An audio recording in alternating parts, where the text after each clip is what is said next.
E amanhã nós temos o domingo de Páscoa, que a Igreja Católica simboliza como o quê? Ressurreição, né? O que a doutrina espírita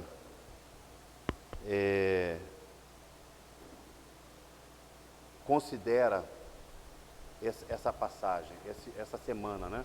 Essa Semana Santa do Cristo? Cada dia tem um simbolismo, né? Tem um pensamento da própria doutrina espírita também. No caso hoje, sábado de Aleluia, alguém pode dizer o que a doutrina espírita diz? Nesse momento, né, o Cristo ontem foi crucificado, né, desencarnou, largou o corpo físico, né, definitivamente. E hoje, o que hoje significa para a doutrina espírita? Alguém poderia falar alguma coisa? Só para a gente ir entrando no clima, nosso clima de estudo. Alguém pode dizer? Que símbolo? Oi? Alguém falou alguma coisa?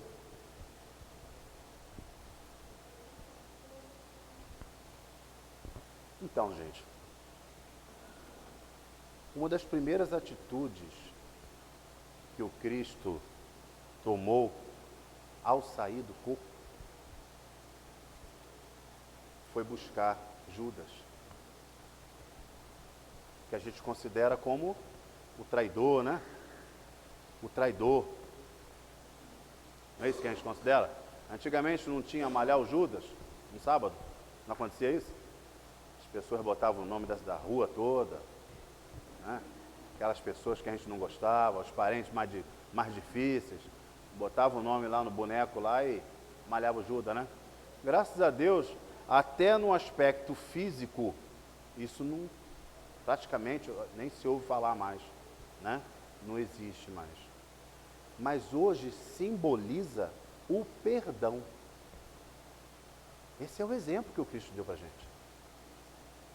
Ele largou o corpo e foi buscar Judas, lá na zona de suicida, porque Judas se suicidou, depois que ele entendeu, né, a atitude que ele tinha tomado. Então é o símbolo do perdão, que é a grande dificuldade nossa, né? Perdoar. Então, quando a gente começa a pensar assim, a gente pensa o seguinte, que em todos os momentos, exatamente em todos os momentos, o Cristo nos exemplificou, nos ensinou, né?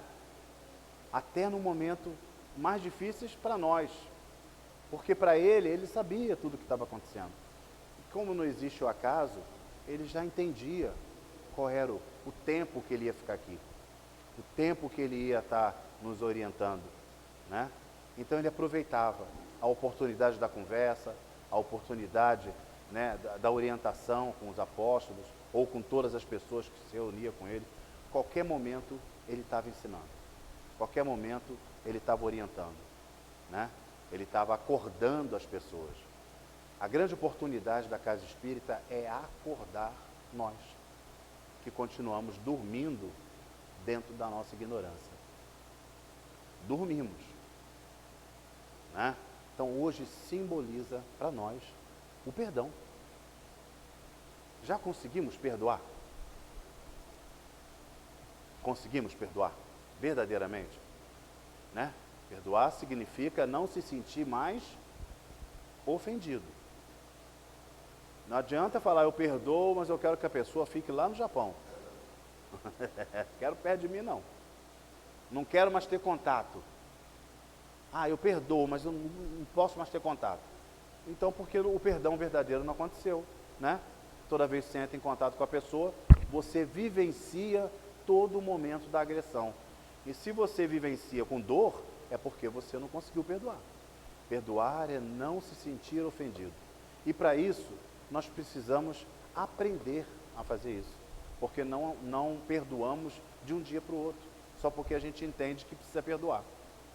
Existem as pequenas coisas que vêm acontecendo na nossa vida, principalmente dentro do nosso lar, que a gente vai aprendendo a perdoar, né?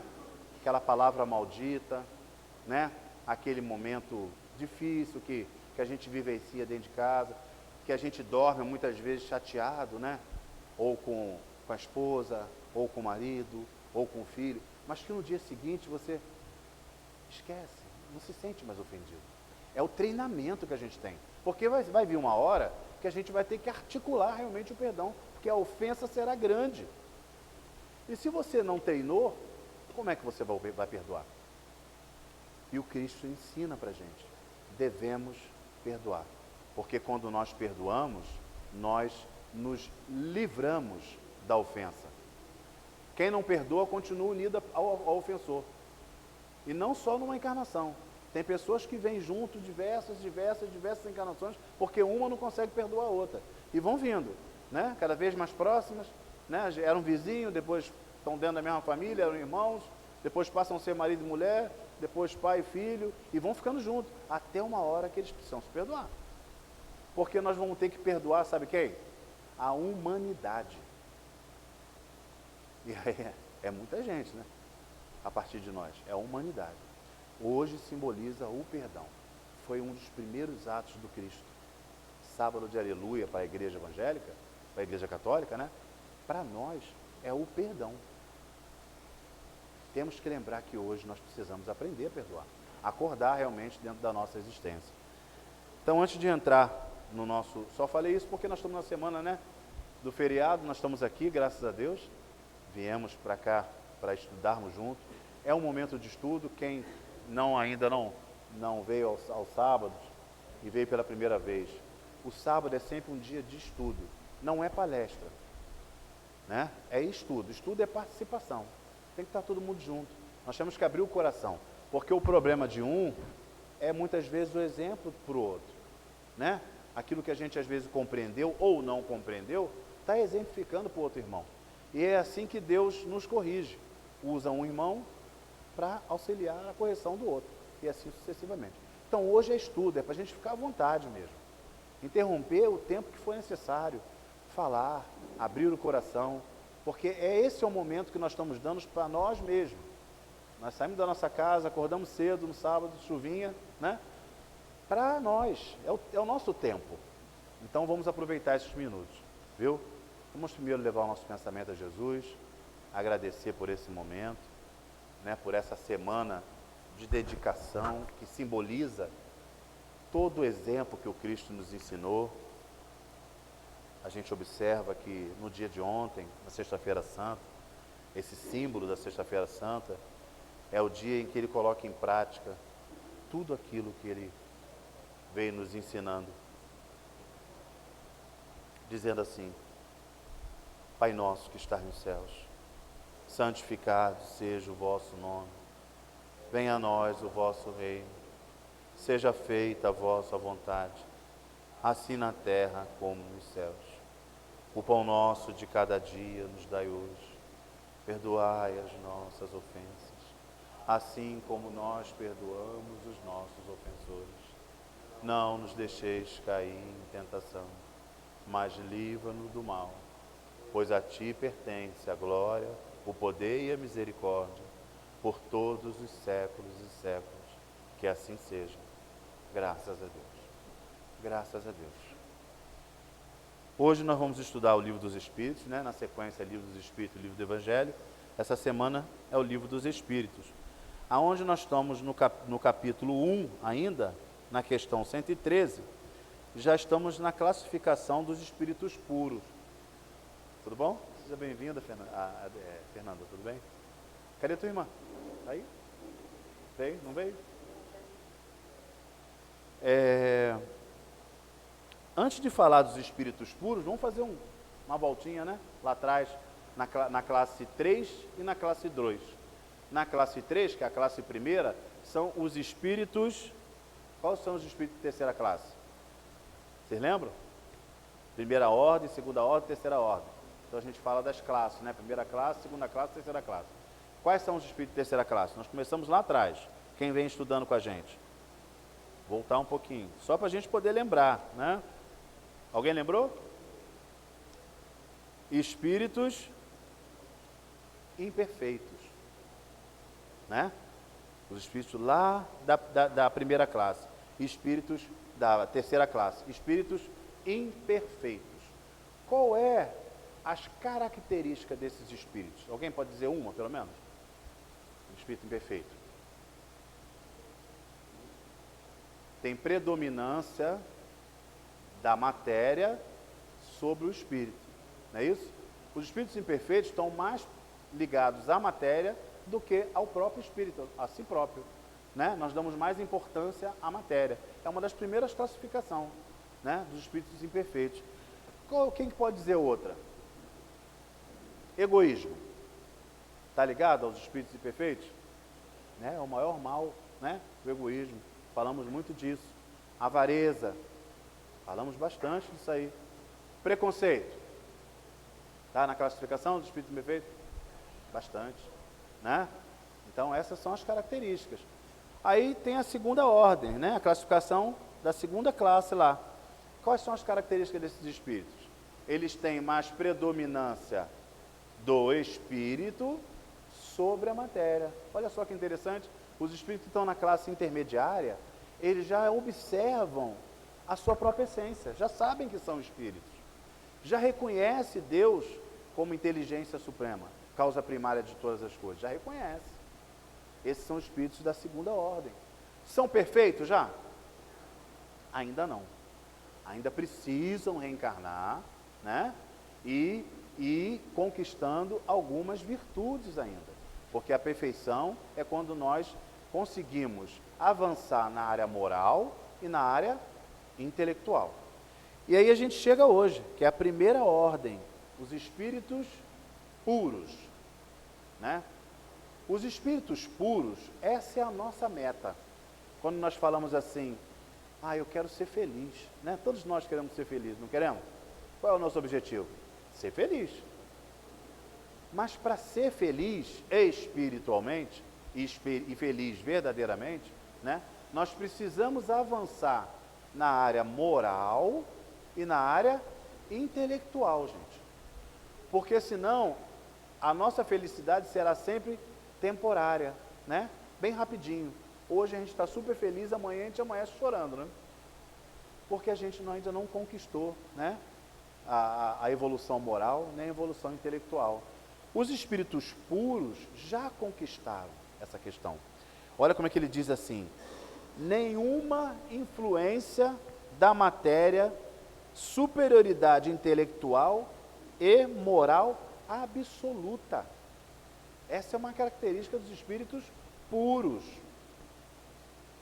Eles precisam reencarnar, porque os espíritos da segunda ordem e os espíritos imperfeitos da terceira ordem precisam reencarnar. É a cada encarnação que a gente vem evoluindo. Mas e da primeira classe, os espíritos puros? Precisam reencarnar? O que vocês acham? Hã? Quem falou? Precisam? Podem, se quiserem. Mas precisam? Há necessidade? Não há. E aí é que a gente chama de segunda morte. Por que a gente fala segunda morte? Nós temos a primeira morte, que é a separação do corpo físico do corpo espiritual. É quando a gente morre, né? A gente deixa o corpo físico lá, que vai virar adubo, e continuamos com o corpo espiritual. É assim que a gente se apresenta, com o corpo espiritual. Então é cortado o cordão de prata. A gente chama cordão de prata, né? Que é aquele cordão que une o corpo físico ao corpo espiritual. Todos nós, quando dormimos, saímos do corpo. Todos. A gente não lembra, né? Alguns não lembram, né? Mas a gente sai. Você dormiu, você saiu do corpo. O corpo físico fica lá. Por que ele não morre? Porque o cordãozinho de prata, né, unido ao corpo físico, que é mais material, né, ele se desenvolve numa coisa que a gente chama de duplo etérico. O que é isso? Ele mantém a vitalidade do corpo físico. Então o corpo físico está lá, continuando, o coraçãozinho batendo, está tudo certo. Você está vivo. Só que o corpo espiritual vai embora, junto com o espírito. Existe um limite para isso? Você pode ir a qualquer lugar? O que vocês acham? Hã? Não, quem falou que pode? Não estou vendo aqui. Pode. Quem mais acha que pode? Pode ir a qualquer lugar, não tem limite. Por exemplo, você pode sair do seu corpo físico e ir para a Lua. Que você falou? Pode? Depende. Quem mais acha que depende? Quem acha que pode? Ela falou que pode. Você? É. Tem certeza que pode? Então, olha só. Olha só, o corpo espiritual, que é o perispírito, ele sai do corpo e é ligado, né, continua essa ligação do cordão de prata. O cordão de prata tem limite. Não é eterno. Não vai a qualquer lugar. É limite. E o limite está na condição espiritual. Entendeu? Quanto mais evoluído é o espírito, mais ele consegue esticar esse corpo espiritual e atingir as camadas necessárias que muitas vezes ele precisa. Muitas vezes um espírito de luz está encarnado e ele precisa ter um contato com Cristo, que está nas camadas muito altas, né? Evolutiva. Então ele consegue, pela sua condição espiritual, atingir. Mas a maioria consegue. Às vezes a gente não sai nem do quarto, gente. Às vezes a gente vai dormir e continua em casa. Vai para a cozinha, vai lavar a louça. Quer as pessoas preocupadas com limpeza o dia inteiro? Vai varrer a casa. Gente, não sai nem da casa. Então depende da condição espiritual. Mas você realmente tem um limite. Existe um limite desse corpo espiritual. Então essa que a gente chama de primeira morte. A gente separa do corpo físico quando esse cordão de prata é cortado. E a segunda morte, que é o que a gente vai falar hoje dos espíritos puros, é quando você separa o espírito, você, do corpo espiritual. Você não precisa mais ter o corpo espiritual, que é a matéria. Vocês sabem que o corpo espiritual é matéria, não sabe? É matéria o corpo espiritual. É uma matéria bem mais sutil, mas é matéria. É uma matéria que a gente não vê, mas é matéria. Quantas matérias a gente não vê? Alguém vê o ar? Vocês estão vendo o oxigênio? Não estão, é matéria. Estão vendo a eletricidade? Não estão vendo, mas é matéria. Tantas matérias existem que a gente não conhece. E o corpo espiritual é a mesma coisa. Ele é matéria, mas a gente não está vendo. Né? Alguns médios conseguem ver, mas nós não estamos vendo, na maioria não estamos vendo. Certo? Quando o espírito atinge a primeira classe, que é os espíritos puros, eles elimina o corpo espiritual. Apenas a consciência continua ativa. Ou o espírito continua ali, presente, sem a presença do corpo espiritual. Se alguém já frequentou reunião mediúnica, às vezes o médium diz assim: eu estou vendo uma luz em tal lugar, né? Ou houve uma luminosidade aqui pacificando tal pessoa. Por quê? Porque nós não conseguimos ainda, com a nossa condição espiritual, ver quem é que está emitindo aquela luz. Mas é um espírito, sem o corpo espiritual. É um espírito de luz. Por isso que a gente fala assim, espírito de luz, né? Não falamos isso? Espírito de luz, né? Quando o espírito se apresenta só por uma luz, é porque ele não tem mais o corpo espiritual. Ele não precisa mais reencarnar. Mas não precisa. Mas se ele quiser, ele pode? Pode. Ele não atingiu a intelectualidade máxima e a moral máxima? Atingiu ou não atingiu? Atingiu, senão ele não é espírito puro, né?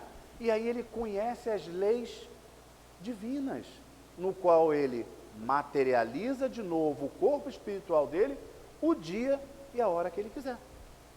Então, por exemplo, se o espírito de luz quiser aparecer aqui para a gente, se ele vier só com a luz dele, você vai ver uma luz. Tem uma luz ali, mas não sei o que é. Mas para ele aparecer, para que a gente possa ver, ele tem que, no mínimo, materializar o seu corpo espiritual. Mesmo assim, algumas pessoas vão ver, outras não. Aí, se ele quiser fazer presente mesmo, aí ele quase que coloca de forma tangível o seu corpo espiritual. Foi o que Jesus fez quando ele retornou para os seus apóstolos, né? O espírito de luz, como ele voltou E falou, dando exemplos apóstolos, olha, a vida continua, estou aqui, eu não morri, vocês não vão morrer. E aí o que São Tomé fez? Mesmo vendo, o que ele fez? Não estou acreditando. Né? São Tomé não acreditou. O que Jesus fez?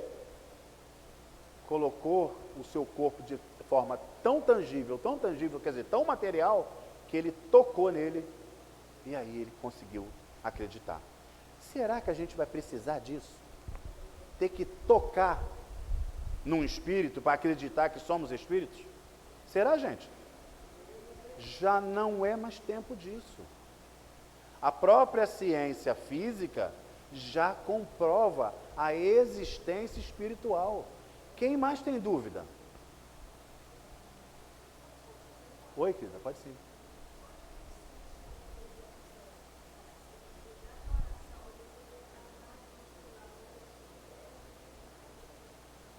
Sim.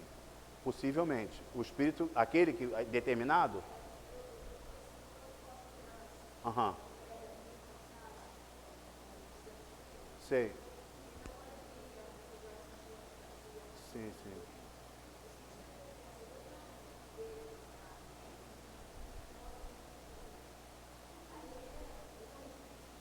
Sim. Quando nós fazemos principalmente em oração, né, como você falou, né, esse chamado, né, pode ser que seja ele e pode ser que seja alguém representando ele, mas é um espírito. Então, pode ser que seja alguém representando ele. Por exemplo, nós temos o espírito Bezerra de Menezes, que já atingiu a perfeição. Todo mundo sabe disso, né? Ele trabalha com uma falange de espíritos de luz.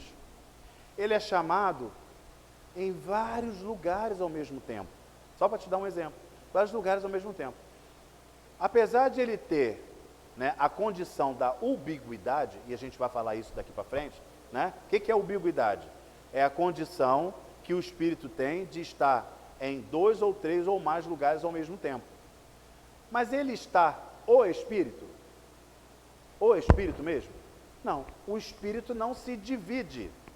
Nós não dividimos o espírito, mas ele tem uma capacidade de pensamento, né, de emissão de energia tão grande que ele consegue, através do pensamento dele, estar em todos os lugares.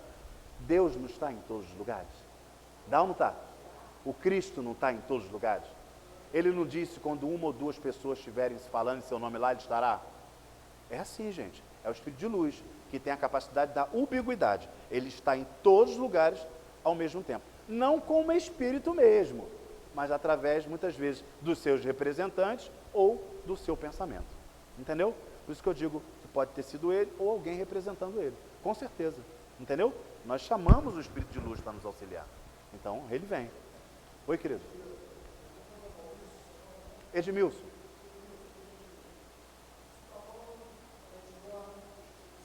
Do corpo. Então. Aham. É.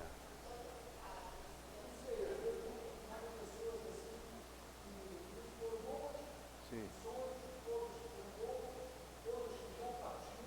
E outros que ainda estão aqui. É. São os encontros. Muitas vezes nós lembramos e outras vezes não lembramos. Toda vez que lembramos, há uma utilidade dentro da sua encarnação, porque há um controle sobre isso também, né? Por exemplo, se você encontra, quando você sai do corpo, uma pessoa que causa muita angústia para você e você não conseguiu ainda recuperar aquilo, quando você volta, você às vezes se sente meio mal, né? Mas não lembra de que aconteceu, porque apagam aquilo no retorno ao corpo, não deixam que você lembre. Às vezes não lembra. Mas quando você lembra, alguma utilidade tem no seu processo, na relação, ou das pessoas que estão encarnadas, ou daquelas que estão desencarnadas. E quando a gente encontramos aquelas que estão encarnadas, encontramos, porque muitas vezes também ela está dormindo. E ela encontrou com você. Às vezes ela não lembra, mas você lembra. Entendeu? Nós encontramos realmente com as pessoas. Encontramos com aqueles que ficaram lá no mundo espiritual, que não encarnaram com a gente, com aqueles que conviveram com a gente aqui e já foram na nossa frente. Encontramos. Mas muitas vezes, pela nossa condição espiritual ainda, não conseguimos compreender muita coisa e vai atrapalhar o nosso processo reencarnatório, é apagado. Você não lembra. Entendeu? Às vezes encontramos com uma pessoa que a gente ama muito. A gente volta, ai, que coisa gostosa, né? Uma sensação maravilhosa. Aí você fala, meu Deus, que coisa. Mas você não lembra? Eu não lembro o que é. Mas que coisa gostosa que eu estou sentindo. Entendeu? Não deixou lembrar, porque muitas vezes aquilo ia atrapalhar o seu processo ali. E encontramos, porque nós saímos do corpo. Isso é real. Saímos do corpo. Experimentamos a morte todos os dias, né? E a gente tem medo de morrer, né? Experimentamos ela todo dia. Todo dia a gente sai do corpo.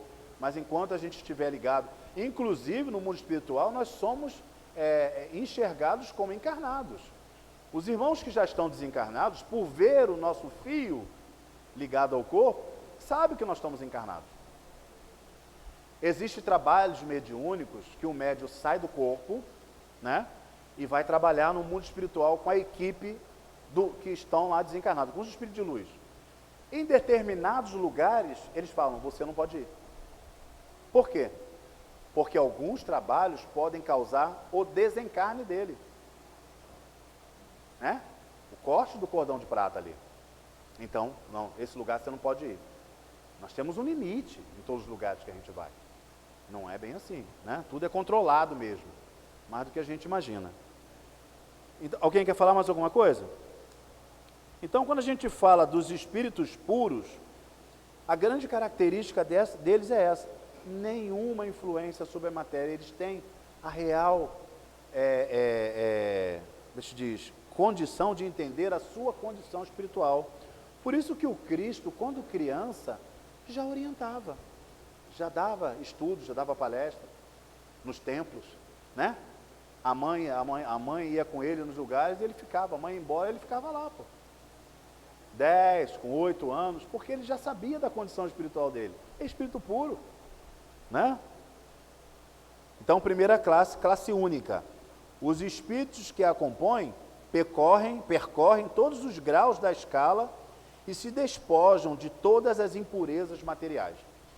Essa é a nossa meta, nos despojar de todas as impurezas materiais. E quando a gente fala impureza, é muita impureza mesmo. Nós temos que todo dia trabalhar com isso, né? Porque é o que impede o nosso crescimento, são essas impurezas. Tendo alcançado a soma de perfeição de que é suscetível a criatura, não tem mais que sofrer provas, nem expiações. Por que a gente sofre provas e expiações? Para falar de provas e expiações, primeiro a gente tem que entender o que é isso, né? Todo mundo sabe a diferença de prova e de expiação? Porque na doutrina espírita a gente fala muito de prova e expiação. O que é prova e o que é expiação? Alguém pode falar para mim? Assim, com poucas palavras. O que é prova e o que é expiação? A gente sabe que as duas é sofrimento, né? É dor. Mas como a gente diferencia que é uma prova e que é uma expiação? Vocês podem dizer? Não, gente, está estudando. Vamos abrir o coração. Pode falar, que eu sei que você sabe.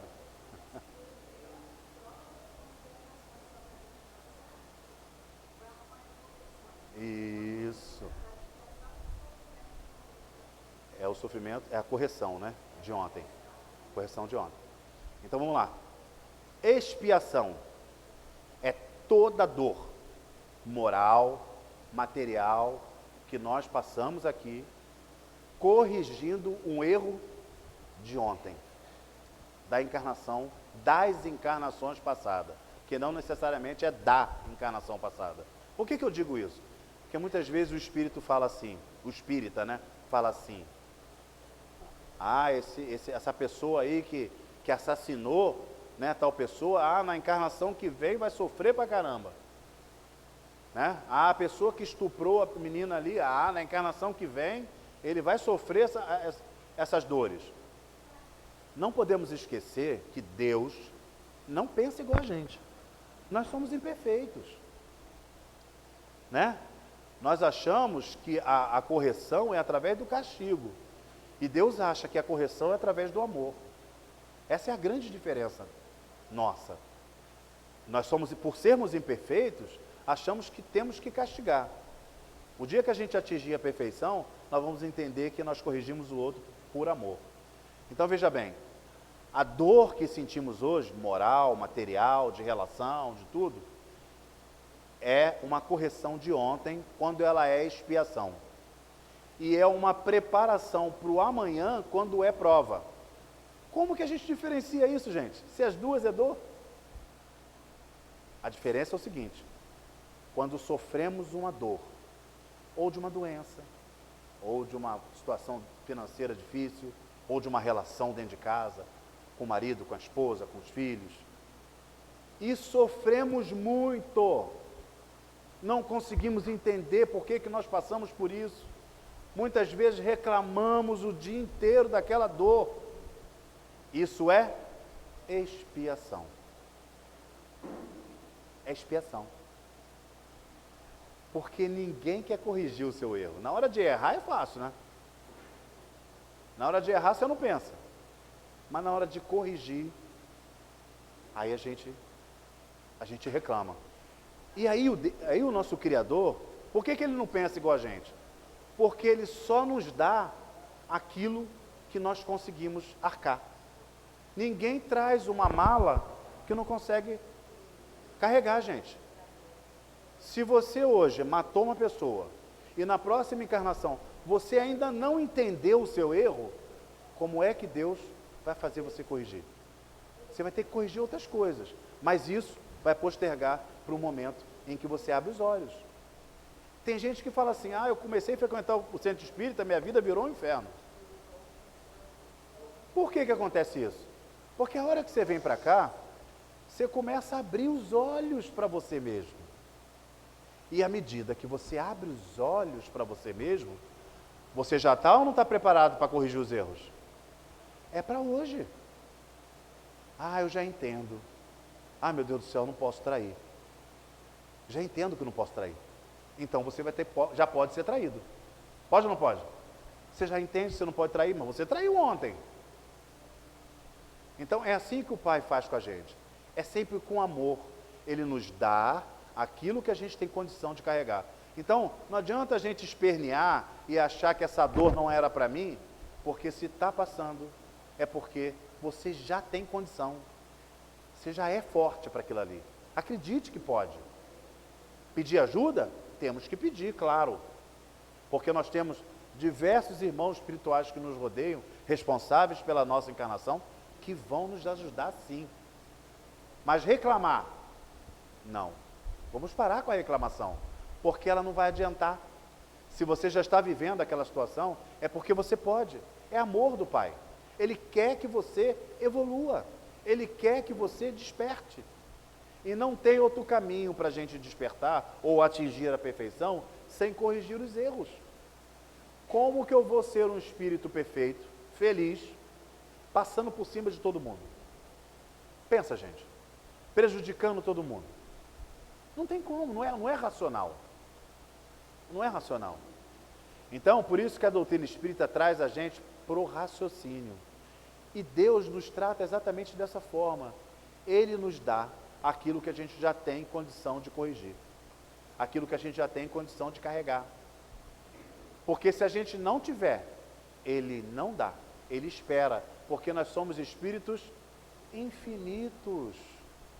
Teremos tantas encarnações quantas forem necessárias até a gente atingir a perfeição. Então Deus não tem pressa com a gente, porque Ele nos deu o livre-arbítrio. Ele deixa a gente livre. Você pode usar da sua razão para tomar a atitude que você quiser, do bem e do mal, do jeito que você quiser, você é livre. Só que tudo que a gente planta, nós somos obrigados a colher, gente.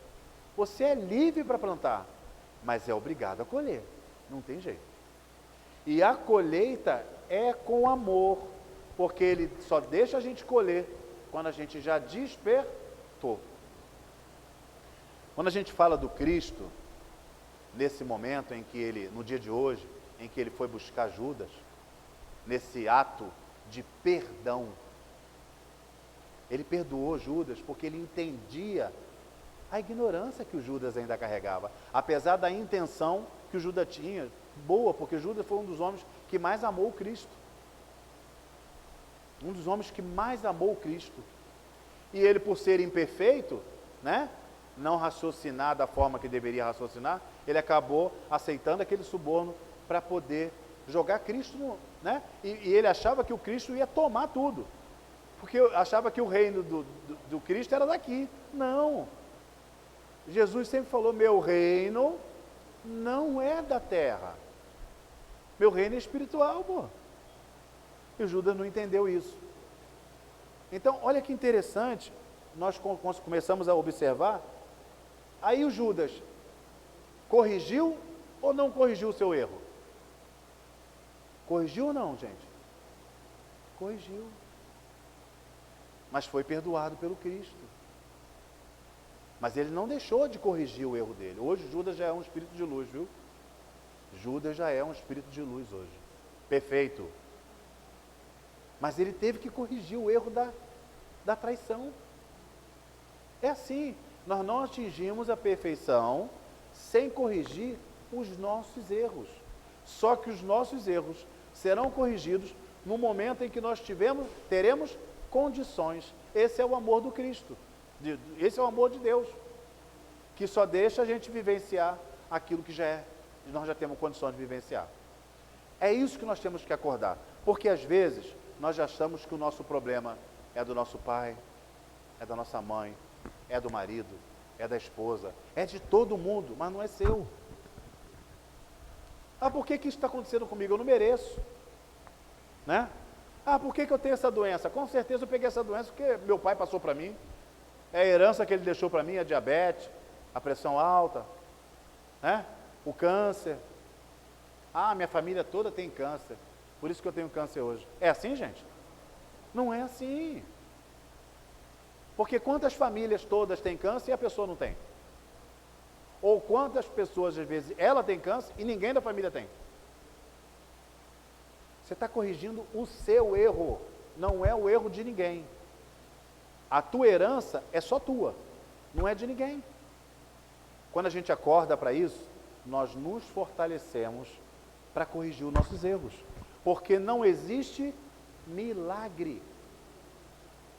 Quando nós viemos para a casa espírita, para fazer o nosso tratamento mediúnico, através dos médicos da espiritualidade, que vêm aqui com todo amor, com todo carinho, que preparam a casa antes do primeiro aqui chegar.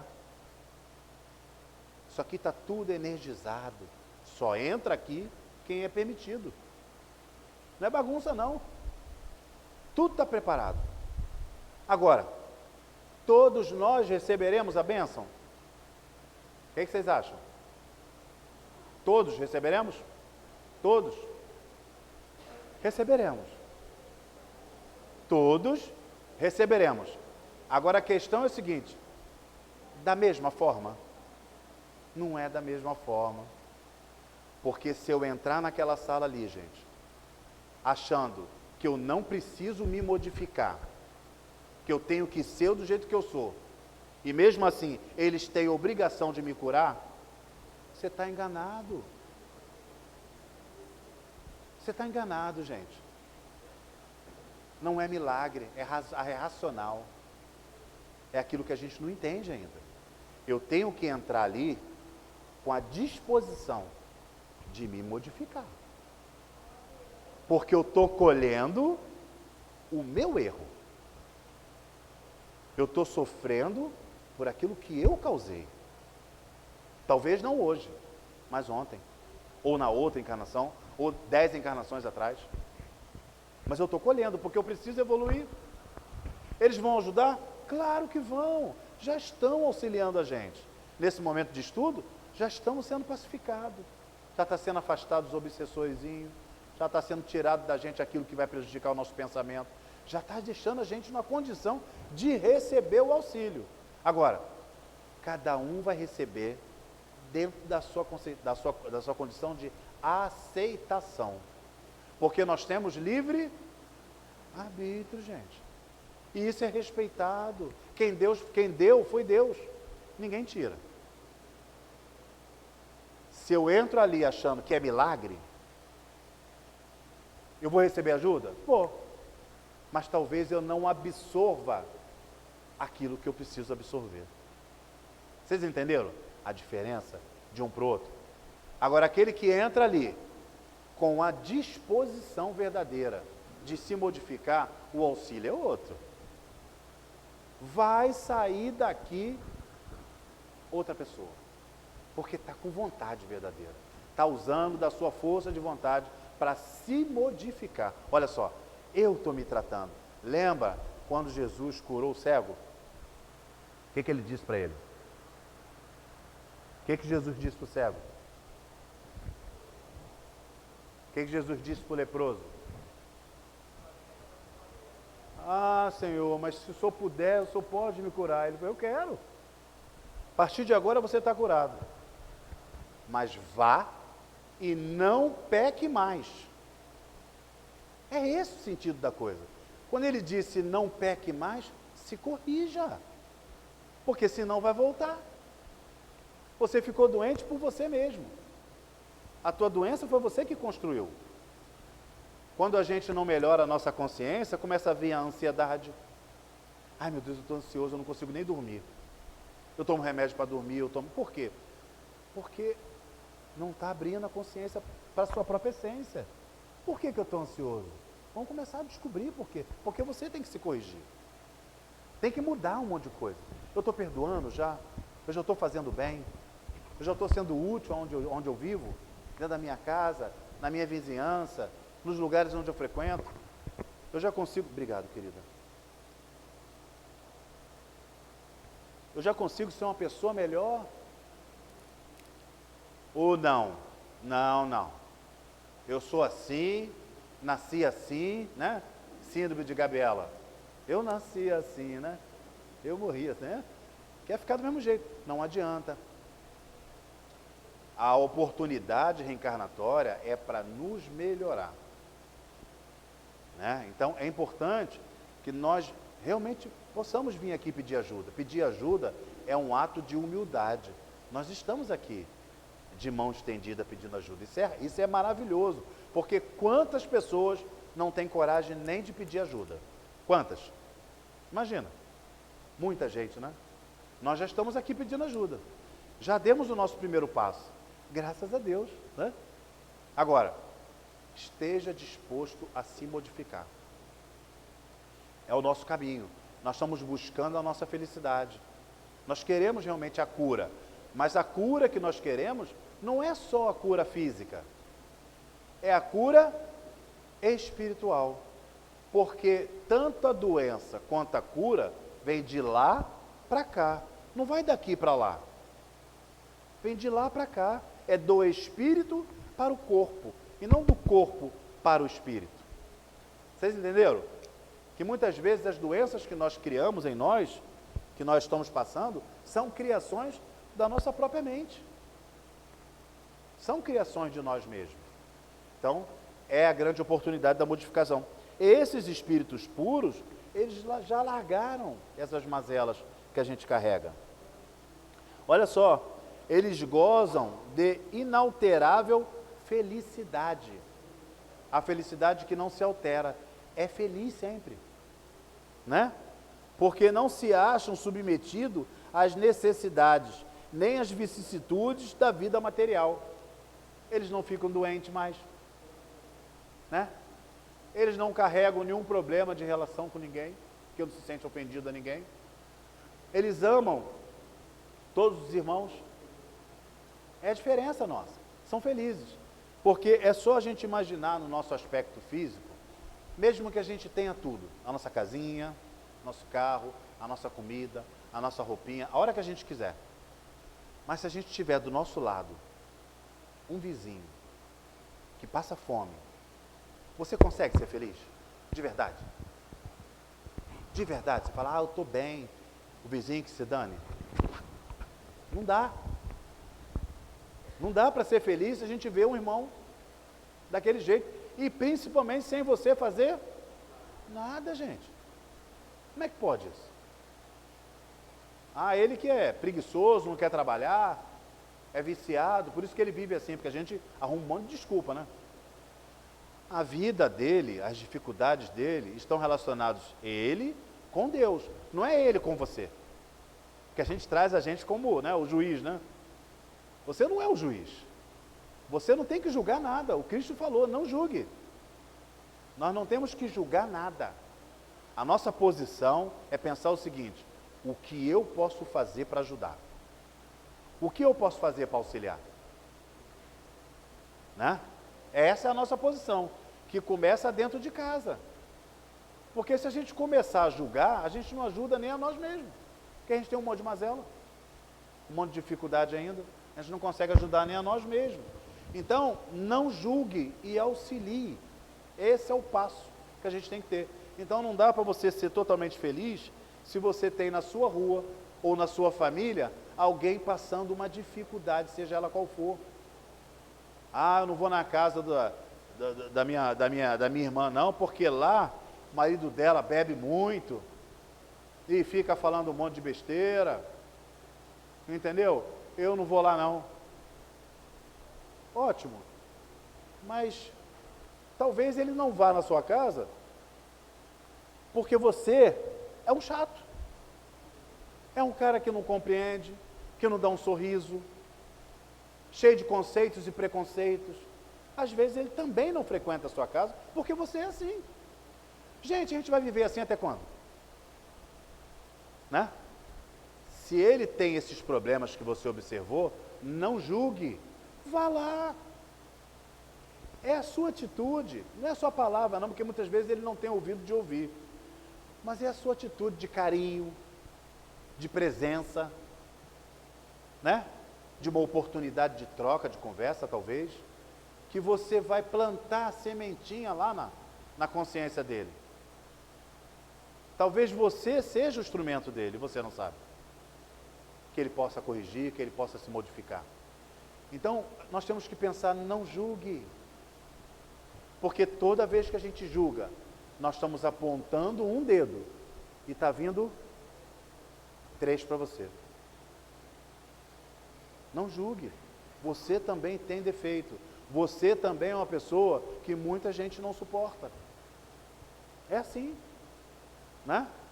Não julgue. Esses espíritos aqui não passam por isso. Eles não têm essas vicissitudes, não passam por essas vicissitudes, né? Eles são os mensageiros e os ministros de Deus. Porque às vezes a gente acha assim, eu vou atingir a perfeição, acabou, né? Estou feliz. Vou montar uma rede para mim e ficar no ócio o resto da vida. É assim?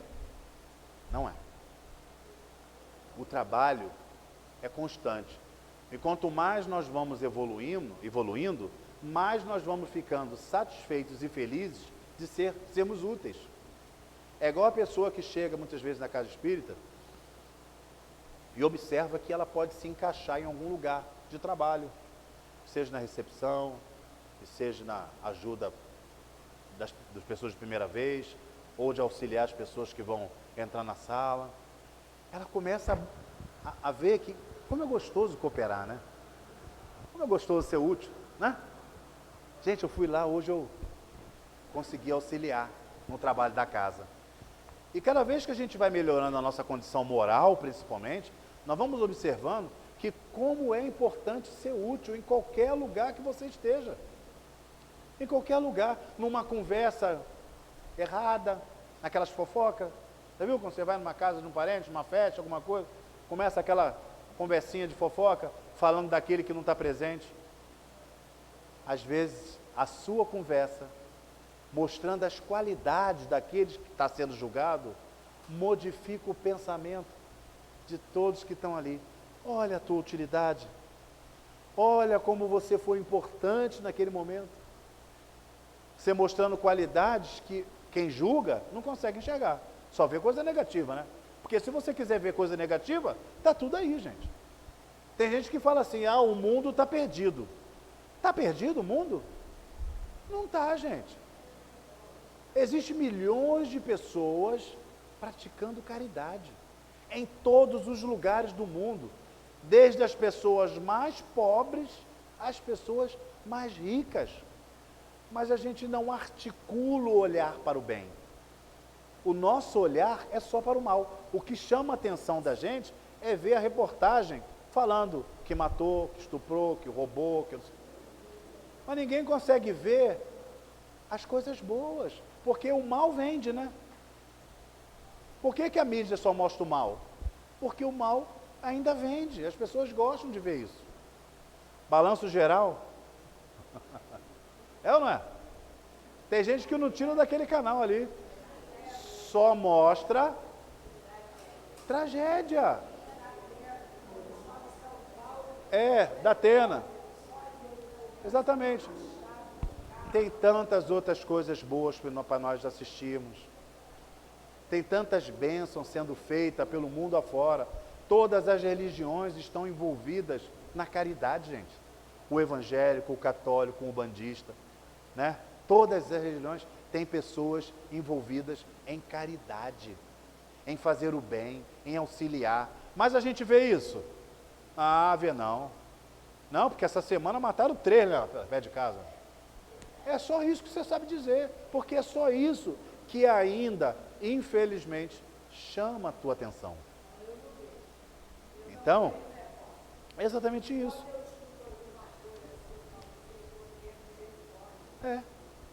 Nós temos que ter, é isso aí, mudar o olhar, mudar o olhar, mudar o olhar. Porque o mundo não está perdido. Nós estamos em processo de evolução, não é involução. Nós não caminhamos para trás, caminhamos sempre para frente, tanto materialmente quanto espiritualmente. Mas precisa nós articularmos o nosso olhar. Vamos procurar olhar para aquilo que é necessário para o nosso crescimento, que é exemplo para a gente. E não para aquilo que vai derrubar mais a gente ainda, que vai deixar a gente com ansiedade, com angústia, com sofrimento. Não é isso, né? Vamos olhar para as coisas boas. Então isso faz parte do espírito em crescimento, né? Porque quando as coisas ruins ainda nos chamam a atenção, nós estamos lá atrás, ó, na classificação 3, obrigado. Na classificação 3, que é os espíritos ainda muito imperfeitos, que o que chama a atenção deles são as coisas ainda de doença, de dor, né? Então, a característica desses espíritos perfeitos é a nossa meta, é o que nós realmente estamos procurando. Então, todas as vezes que nós viermos para casa espírita ou para qualquer templo de luz, e que eu digo que todas as religiões são importantíssimas. Tem gente que fala assim, porque aquele cara bebeu o dia inteiro, no final do dia põe a Bíblia embaixo do sovaco, né? E vai para a igreja. Aí a pessoa pergunta assim, o que adianta, né? Estava no botequim o dia inteiro, depois pega a Bíblia, toma banho, bota o paletó e vai para a igreja. O que adianta? Adianta ou não adianta? Uma hora ele vai ouvir. Toda vez que a gente vem aqui, a gente ouve tudo? A gente absorve tudo? Sai daqui, perfeito? Não sai, gente. A gente absorve aquilo que a gente tem condição de absorver. Então, muitas vezes, a gente vem para cá com uma angústia em nível 10. Saímos daqui em nível 8, em nível 6, depende de cada um, né? Às vezes, a gente sai daqui realmente aliviado. Graças a Deus eu fui lá. A absorção depende de cada um. Mas a igreja está lá, gente. As bênçãos estão sendo trazidas, né? É por isso que os templos, principalmente evangélicos, estão cada vez no mundo inteiro crescendo em velocidades imensas, porque é uma religião importantíssima. Nós chamamos a religião do cabresto, aonde você chama a pessoa no momento mais dolorido da sua vida, e ignorância também. O cara mata, o cara estupra, o cara está envolvido com droga, o cara está envolvido com bebida alcoólica, e chega muitas vezes numa igreja evangélica dessa aí, larga tudo. por medo de sofrer as consequências. É a região do cabresto. Eles acreditam que o Deus ainda castiga. Nós já entendemos que o Deus é amor, não entendemos? Entendemos que o Deus é amor. Mas nem por isso a gente consegue absorver tudo ainda. Então, adianta a gente vir para cá, mesmo com dor. Ah, hoje eu não vou no centro não, porque eu estou com uma dor de cabeça. Aí que você tem que ir. Aí que você tem que ir. Porque se tu está com dor de cabeça, é alguém impedindo que você vá lá abrir a consciência. É alguém impedindo que você vá lá se melhorar. E muitas vezes a gente com uma dor de cabeça não vem. Ah, eu estou com uma indisposição, hoje está chovendo, não vou não.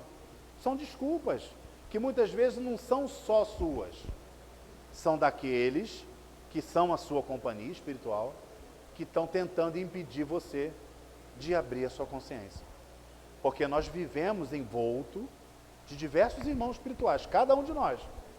Tem gente que fala assim, ah, mas eu vivo sozinho na minha casa. Mentira. Sua casa está lotada de gente. A única coisa que nós temos que perguntar é o seguinte, quem são esses irmãos espirituais que estão lá? Depende daquela pessoa. Porque nós nos atraímos, nós nos unimos pela afinidade. Gostos iguais, gosta da mesma coisa, pensa a mesma coisa. Se eu penso o mal, eu atraio o mal. Se eu penso o bem, eu atraio o bem. Então a tua companhia espiritual na tua casa, ela é atraída por você. Você é responsável por ela. Entendeu?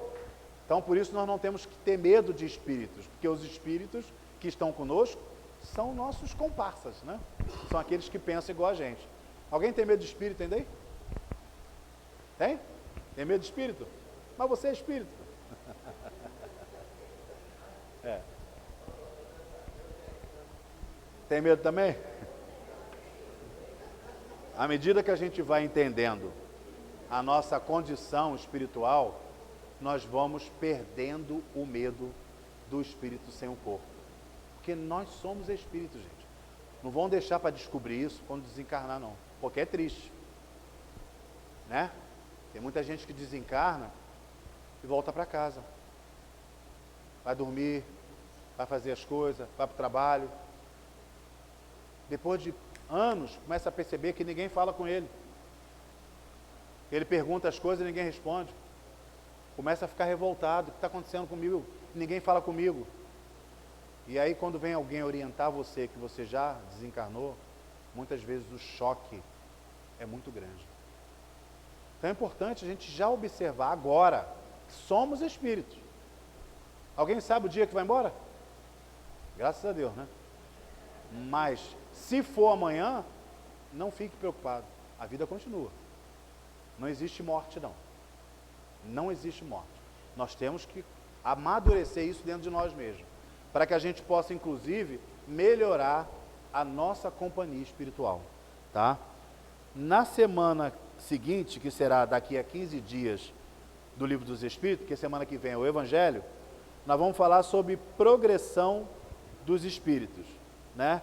Então, o processo de progressão, como que a gente atinge a perfeição.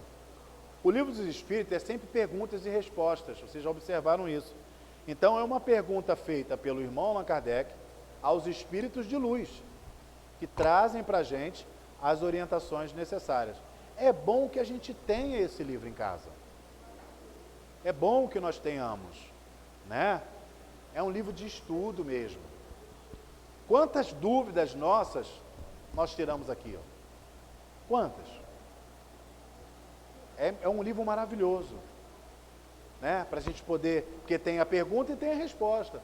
Muitas vezes a pergunta você não sabe responder, mas os irmãos espirituais estão aqui respondendo.